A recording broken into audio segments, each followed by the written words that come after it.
ভারত কি বাংলাদেশে খুব তাড়াতাড়ি কোনো বড় অভিযানের প্রস্তুতি নিচ্ছে? অন্তত নয়াদিল্লির প্রতিরক্ষা দপ্তরে একটা যে বড়সড় সরগরম লক্ষ্য করা যাচ্ছে তা থেকে এমন একটি ধারণা এসেই যায়। এই প্রতিবেদনে বিষয়টি ঠিক কোথায় দাঁড়িয়ে আছে এই মুহূর্তে সেটা নিয়ে আলোচনা করব।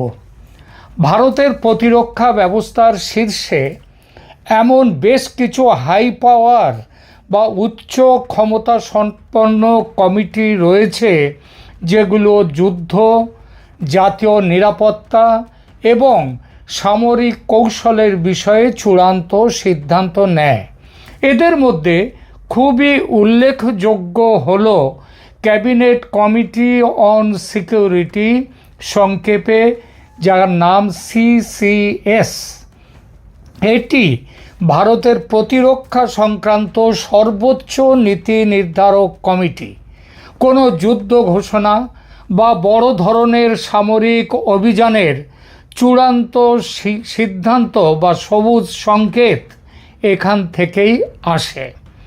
কমিটির সভাপতি হচ্ছেন ভারতের প্রধানমন্ত্রী, সদস্য হলেন প্রতিরক্ষা মন্ত্রী, স্বরাষ্ট্রমন্ত্রী, অর্থমন্ত্রী এবং দেশের পররাষ্ট্রমন্ত্রী। কমিটির কাজ কি?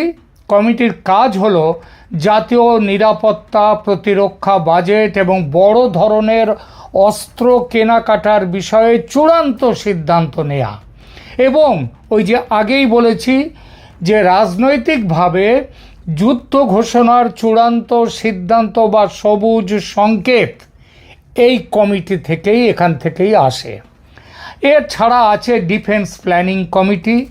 2018 সালে গঠিত এই কমিটি ভারতের দীর্ঘমেয়াদী প্রতিরক্ষা কৌশল এবং যুদ্ধকালীন প্রস্তুতির জন্য অত্যন্ত গুরুত্বপূর্ণ।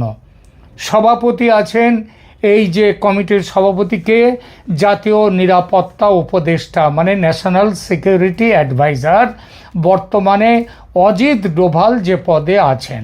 কমিটির সদস্য হচ্ছেন 3 বাহিনীর সেনা, নৌ ও বিমান। এই 3 বাহিনীর প্রধান থাকবেন, চিফ অফ ডিফেন্স স্টাফ থাকবেন এবং পররাষ্ট্র, প্রতিরক্ষা ও ব্যয় বা এক্সপেন্ডিচার বিভাগের যারা সচিব সেই সচিবরাও থাকবেন। এদের কাজটা কি? এদের কাজ হচ্ছে জাতীয় নিরাপত্তা কৌশল তৈরি করা এবং সামরিক সক্ষমতা বাড়ানোর পরিকল্পনা করা।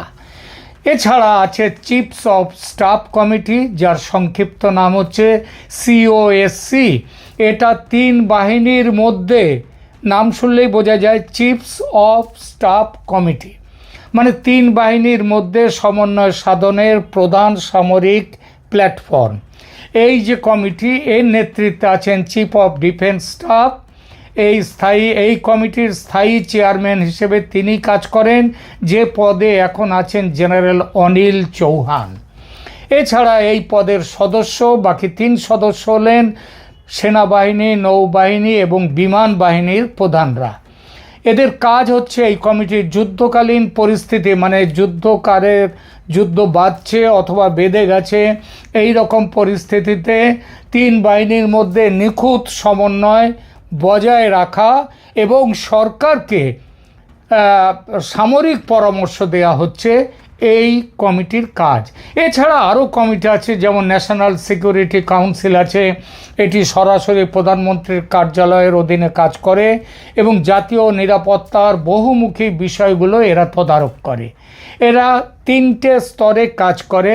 এদের একটা হচ্ছে স্ট্র্যাটেজিক পলিসি গ্রুপ, তারপরে ন্যাশনাল সিকিউরিটি অ্যাডভাইজারি বোর্ড এবং ন্যাশনাল সিকিউরিটি কাউন্সিল সেক্রেটারিয়েট। সহজ কথায় যুদ্ধের রাজনৈতিক সিদ্ধান্ত নেয় CCS বা ক্যাবিনেট কমিটি অন সিকিউরিটি, আর যুদ্ধের কৌশলগত পরিকল্পনা ও 3 বাহিনীর সমন্বয় পরিচালনা করে DPC এবং CDS এর নেতৃত্বাধীন কমিটিগুলো। CCS থেকে চূড়ান্ত সবুজ সংকেত মিললে যুদ্ধের কৌশলগত পরিকল্পনা করে DPC মানে ডিফেন্স প্ল্যানিং কমিটি এবং সিদ্ধান্ত কার্যকর করে চিফস অফ স্টাফ কমিটি বা সিওএসসি। এর অর্থ এটা নয় যে সিসিএস বা ক্যাবিনেট কমিটি অন সিকিউরিটি সবুজ সংকেত দিলে তবে অন্য বিভাগগুলো সচল হবে, তা নয়। আসলে সমস্ত বিভাগের ইনপুট আগেভাগে নিয়ে তবে যুদ্ধের সিদ্ধান্ত নেয় ক্যাবিনেট কমিটি অন সিকিউরিটি। কথাটা হচ্ছে প্রতিরক্ষা দপ্তরের এই সমস্ত বিভাগের হালচাল হঠাৎই যেন দিল্লিতে রীতিমতো সরগরম হয়ে উঠেছে। ক্যাবিনেট কমিটি অন সিকিউরিটির মিটিং এখনও যদি নাও হয়ে থাকে, যদিও খবর আছে যে কোনো দিন হতে পারে কিংবা হয়ে গেছে ইতিমধ্যে, বলা বাহুল্য ঢাকঢোল পিটিয়ে এসব বৈঠক হয় না, হয় একান্ত সঙ্গোপনে। বৈঠকের খবর বাইরে আসতে বেশ কয়েকদিন লেগে যায়, সেটা পরবর্তীকালে দেখা যায়। যেমন ধরুন না কেন, এই যে সিসিএস মানে ক্যাবিনেট কমিটি অন সিকিউরিটির শেষ বৈঠক হয়েছিল 23শে এপ্রিল 2025-এ। এটা অন্তত যেটা পরিষ্কারভাবে এখনও খাতায় কলমে যেটা বলা হচ্ছে। জম্মু ও কাশ্মীরের, আপনাদের হয়তো মনে আছে, জম্মু ও কাশ্মীরের পহেলগাঁও জেলায় পর্যটকদের ওপর হওয়া ভয়াবহ জঙ্গি হামলার পরিপ্রেক্ষিতে প্রধানমন্ত্রী নরেন্দ্র মোদী এই বৈঠক ডাকেন, জরুরি বৈঠক। বৈঠকে জাতীয় নিরাপত্তা পরিস্থিতি পর্যালোচনা করা হয় এবং পরবর্তী পদক্ষেপ অর্থাৎ পাকিস্তানের সন্ত্রাসী ঘাঁটিতে হামলা করার সবুজ সংকেত দেওয়া হয় বা সিদ্ধান্ত নেওয়া হয়। যে সিদ্ধান্ত অনুযায়ী 7 মে তারিখে পাকিস্তানের ঘর মে ঘুসকে হামলা চালায় ভারত। বৈঠকের খবর আগেভাগে প্রকাশ হলে পাকিস্তানে অতর্কিতে হানা দেয়া যেত না। খবরে প্রকাশ 7 মে রাতে ভারতের মিসাইল যখন পাকিস্তানে হামলা চালায়, তখন প্রধানমন্ত্রী শাহবাজ শরীফ সুইমিং পুলে সাঁতার কাটছিলেন। তার যে সেনাপতি আসিম মুনির, তিনি তাকে খবরটা দেন যে ভারত আক্রমণ করেছে। তারও আগে ক্যাবিনেট কমিটি অন সিকিউরিটির বৈঠক হয়েছিল, মানে এই যে বললাম 23শে এপ্রিল একটা বৈঠক হয়েছিল গত বছর 2025-এ। তার আগের সিকিউরিটি কমিটির এই যে বৈঠকটা হয়েছিল এটা 5 আগস্ট 2024-এ। দিনটা নিশ্চয়ই মনে আছে আপনাদের। বাংলাদেশের তৎকালীন পরিস্থিতি, শেখ হাসিনার দেশত্যাগ এবং তার পরিপ্রেক্ষিতে হয় এই বৈঠকটি। সেই বৈঠকের ঘটনা বুঝিয়ে দেয় যে বৈঠকটি হয়েছিল, এই ব্যাপারটা বুঝিয়ে দেয় বাংলাদেশের সামরিক হস্তক্ষেপের কথা সেদিনও ভারতের নীতি নির্ধারকদের ভাবনায় ছিল। না হলে এই বৈঠক হতো না। কিন্তু বৈঠকে সবুজ সংকেত আক্রমণের দেওয়া হয়নি। সেদিন সিদ্ধান্ত নেওয়া হয়েছিল ওয়েট অ্যান্ড ওয়াচের। সেই ওয়েট অ্যান্ড ওয়াচ গত 16-17 মাস ধরে মোটামুটি চালিয়ে যাচ্ছিল ভারত, টুকটাক কিছু অর্থনৈতিক ব্যবস্থা নেওয়া ছাড়া। তবে যেসব খবর আসছে এবং হঠাৎই ভারত এমন কিছু ব্যবস্থা নিতে শুরু করেছে যা থেকে ধরে নেওয়া যায় ভারত ওয়েট অ্যান্ড ওয়াচের স্টেজ পার করে বড় কোনো ব্যবস্থা নিতে চলেছে বাংলাদেশে। এসব ব্যবস্থা একমাত্র যুদ্ধকালীন বা আসন্ন যুদ্ধের পটভূমিকায় নেওয়া হয়ে থাকে। বাংলাদেশের ভারতীয় দূতাবাসগুলো থেকে কর্মচারীদের পরিবারবর্গকে দেশে ফিরিয়ে আনা, দূতাবাসে ব্যাপক কর্মী সংকোচন করে দেয়া, আক্ষরিক অর্থে স্কেলিটন সার্ভিস চালু রাখা যুদ্ধকালীন কূটনৈতিক সংকটের স্পষ্ট ইঙ্গিত দেয়। এছাড়া রামপাল বিদ্যুৎ কেন্দ্র থেকে একেবারে চুপি সারে ভারত তার প্রকৌশলীদের 9 জন প্রকৌশলীকে যে দেশে ফিরিয়ে নিয়ে এসছে, যার জন্যে রামপাল বিদ্যুৎ কারখানা এখন বন্ধ হয়ে যাচ্ছে। তো এর ফলে মনে রাখতে হবে যে একটা যুদ্ধকালীন কূটনৈতিক সংকটের স্পষ্ট ইঙ্গিত পাওয়া যাচ্ছে। মে মাসের যুদ্ধের সময়, গত মে মাসে পাকিস্তানের ভারতীয় দূতাবাসগুলো থেকেও যে ব্যবস্থা নেয়নি ভারত, মানে ওই দূতাবাসের সমস্ত তাদের স্ত্রী পুত্র পরিজন সবাইকে নিয়ে আসা, পাকিস্তানে সেটা ছিল না। পাকিস্তানের স্ত্রীরা থাকতে পারতেন তাদের সাথে, পরিবার স্বামীর সাথে পাকিস্তান দূতাবাসের। কিন্তু ভারত বাংলাদেশে তা নিয়েছে, এখানে স্ত্রীও থাকতে পারবে না, পরিবারের কেউ থাকতে পারবে না। ইঙ্গিতটা বুঝতে আশা করি অসুবিধে হওয়ার কথা নয়। চিফস অফ স্টাফ কমিটি এর বৈঠকগুলো সাধারণত গোপনীয় সামরিক পরিবেশে অনুষ্ঠিত হয় এবং এর কোনো নির্দিষ্ট তারিখ জনসমক্ষে সবসময় প্রকাশ করা হয় না। তবে 2025 সালে অপারেশন সিন্দুর, মানে যেটা 7 মে 2025-এ শুরু হয়েছিল, 10 মে পর্যন্ত চলেছিল, এবং পহেলগাম হামলার পরবর্তী সময়ে 3 বাহিনীর প্রধানরা ওই চিফ অফ যে স্টাফ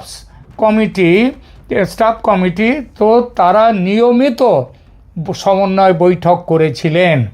আবার এই কমিটি অতি সম্প্রতি জানুয়ারি মাসে, এ মাসে কয়েকবার বৈঠকে বসেছে। সেসব বৈঠকের ইনপুট ডিফেন্স প্ল্যানিং কমিটিতে গেছে, সেখান থেকে ক্যাবিনেট কমিটি অন সিকিউরিটির কাছে সেসব খবরও চলে গেছে, তাদের ইনপুট। এই খবর নিশ্চিত সূত্র থেকেই পেয়েই আপনাদেরকে বলছি। এই বৈঠকগুলোর মূল উদ্দেশ্য ছিল যেটা দেশের অভ্যন্তরীণ ও সীমান্ত নিরাপত্তা রক্ষা করা, আধুনিক যুদ্ধাস্ত্র কেনা এবং প্রতিবেশী দেশগুলোর রাজনৈতিক অস্থিরতার প্রভাব থেকে ভারতকে সুরক্ষিত রাখতে কী ধরনের ব্যবস্থা নেওয়া উচিত সেই বিষয়ে আলোচনা করে একটি জায়গায় পৌঁছানো। যদিও এখনও কোনো আনুষ্ঠানিক সিসিএস মিটিং জানুয়ারি গতকাল পর্যন্ত ঘোষণা করা হয়নি, তবে এই ইস্যুটির গুরুত্ব এবং জরুরি পরিস্থিতি যেটা এখন উঠে এসেছে সেটা ইঙ্গিত দেয় যে এটি সর্বোচ্চ নীতি নির্ধারণের যে স্তর, অর্থাৎ ক্যাবিনেট কমিটি অন সিকিউরিটি, সেখানে বিস্তারিত বিবেচনার জন্য অপেক্ষা করছে টেবিলে। বাংলাদেশের সাথে ভারতের সম্পর্ক একটি গুরুতর সংকটের মুখোমুখি হয়েছে, যা ভারতীয় জাতীয় নিরাপত্তার জন্য সরাসরি প্রভাব ফেলছে।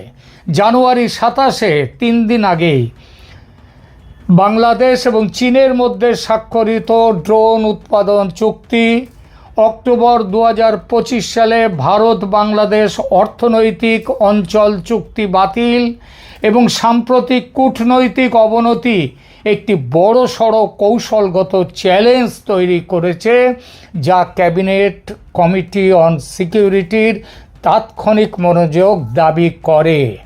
আর ভারতের নীতি নির্ধারকরা যে বিষয়টিতে যথেষ্ট মনোযোগ দিয়েছেন তা ইতিমধ্যেই দেখা যাচ্ছে বিভিন্ন গৃহীত ব্যবস্থার মধ্যে। এই মনোযোগের চূড়ান্ত রূপ হিসেবে যে কোনো দিন, যে কোনো মুহূর্তে এই বৈঠক হতে পারে এবং সেই বৈঠকে এটাও খবর অবশ্যম্ভাবী সবুজ সংকেত মিলতে পারে সামরিক হস্তক্ষেপের। যদিও নয়াদিল্লির বিভিন্ন সূত্র একথাও বলছে যে এমনও হতে পারে বৈঠক ইতিমধ্যে সম্পন্ন হয়েছে, সিদ্ধান্ত নেওয়া হয়ে গেছে, কেবল সিদ্ধান্ত বাস্তবায়নের অপেক্ষা চলছে কেবল। মনে রাখবেন, গত বছরের 7 মে তারিখে রাতে পাকিস্তানের বিরুদ্ধে ভারত যে সামরিক অভিযান চালায়, সিসিএস বৈঠকে তার সিদ্ধান্ত নেওয়া হয়েছিল 23 এপ্রিল, অর্থাৎ 14 দিন আগে। বাংলাদেশের ক্ষেত্রে সিদ্ধান্ত নেওয়া খুব সম্ভবত হয়ে গেছে এবং সেটা হয়ে থাকলে তার বাস্তবায়ন হতে সময় লাগবে, সেটাই স্বাভাবিক। সে সময়টা এমনও হতে পারে যে বাংলাদেশের নির্বাচনের পরিস্থিতির উপরে নজর এবং তার উপরে নির্ভর করছে ভারত কবে অপারেশন চালাবে। অপারেশন সিন্দুর যখন শুরু করেছিল ভারত, পাকিস্তানের প্রধানমন্ত্রী শাহবাজ শরীফ সাঁতার কাটছিলেন সুইমিং পুলে। তার সেনাপতি আসিম মুনির তাকে জানান যে ভারত আক্রমণ করেছে। বাংলাদেশে যখন অপারেশন শুরু হবে তখন প্রধান উপদেষ্টা মোহাম্মদ ইউনূস কোথায় থাকবেন? সুইমিং পুলে নিশ্চয়ই নয়, কারণ এই বয়সে তিনি সুইমিং পুলে তখন সাঁতার কাটবেন না বলেই মনে করা যায়। তাহলে কি তখন তিনি জরুরি মিটিংয়ে ব্যস্ত থাকবেন লামিয়া মোরশেদের সঙ্গে কিংবা অন্য কারো সঙ্গে? এই প্রশ্নের উত্তর খুঁজতে আর একটু অপেক্ষা করতে হবে। বাংলাদেশে নতুন মার্কিন রাষ্ট্রদূত আসার পর থেকেই খুব ব্যস্ত সময় কাটাচ্ছেন। তিনি সবার সাথে মিটিং করছেন, নির্বাচন কমিশনে গিয়েছেন, নির্বাচন কমিশনে গিয়ে তিনি সেখান থেকে বেরিয়ে সাংবাদিকদের সাথে কথা বলেছেন। তো শুরুতে আমি একটু শুনে নিই যে তিনি যে নির্বাচন কমিশনে গেলেন সেখানে তিনি সাংবাদিকদের কি বলেছেন। As I said all the way back to my confirmation hearing before the U.S. Senate, I am very excited about the upcoming elections. I'm very much looking forward to them and to seeing the outcome of those elections. The United States government does not take sides in Bangladesh's elections. The outcome of the election is for the Bangladeshi people and only the Bangladeshi people to decide. We are prepared to work with any government who the Bangladeshi people elect to represent them going forward. তিনি বলেছেন যে মার্কিন যুক্তরাষ্ট্র কারো পক্ষ নেবে না। আমি জানি না তিনি নির্বাচন কমিশন থেকে বেরিয়ে হঠাৎ কেন সাংবাদিকদের এই কথা বললেন। অনেকটা সেই ঠাকুর ঘরে কেড়ে আমি কলা খাই না। কারণ এখন প্রশ্ন উঠেছে যে এই নির্বাচনে মার্কিন যুক্তরাষ্ট্র আসলে কোনো পক্ষ নিচ্ছে কিনা, কাকে ক্ষমতায় দেখতে চায়। এই মুহূর্তে বিএনপি এবং জামাতে ইসলামের মধ্যেই মেইন প্রতিদ্বন্দ্বিতা হবে।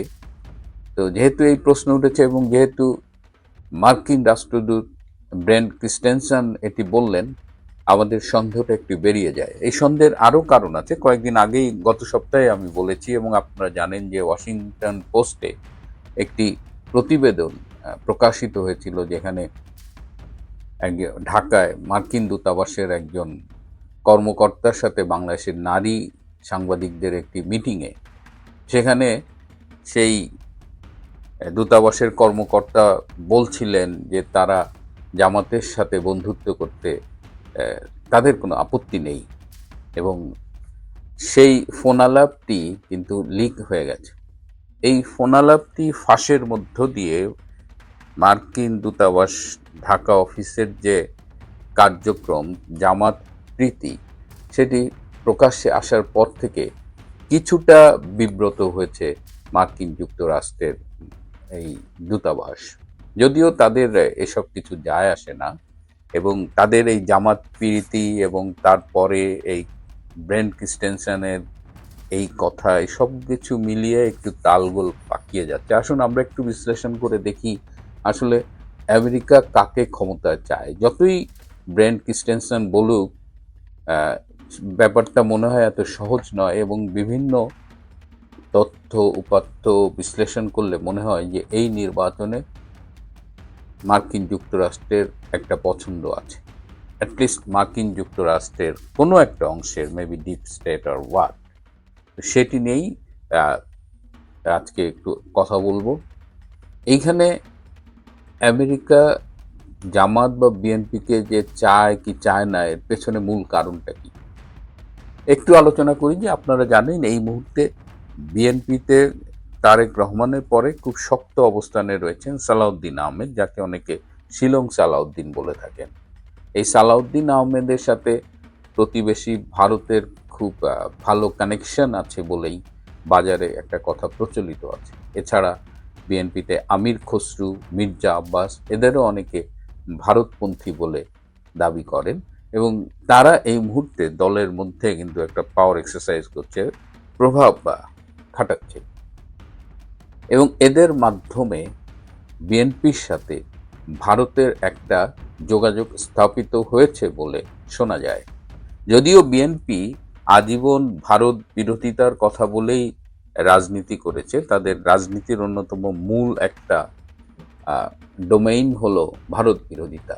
তো সেই ভারত বিরোধিতার রাজনীতি করা বিএনপি ভারতের সাথে একটি যোগাযোগ স্থাপন করেছে এবং অনেকেই বলেন যে তারেক রহমান যে আহ, বাংলাদেশে ফিরেছেন দীর্ঘ নির্বাসন শেষে এবং জুলাই অভ্যুত্থানের এই যে জঙ্গি অভ্যুত্থানের পরেও তিনি এত সময় নিয়েছেন দেশে ফিরতে, এর মূল কারণ ছিল তার কিছু ক্লিয়ারেন্স ছিল না এবং ভারত তাকে ক্লিয়ারেন্স দেওয়ায় তিনি ফিরেছেন। সুতরাং এই নির্বাচনে যেহেতু আওয়ামী লীগ মাঠে নেই, সম্ভবত ভারতের একটা পছন্দ হলো বিএনপি, অ্যাটলিস্ট ওভার জামাত।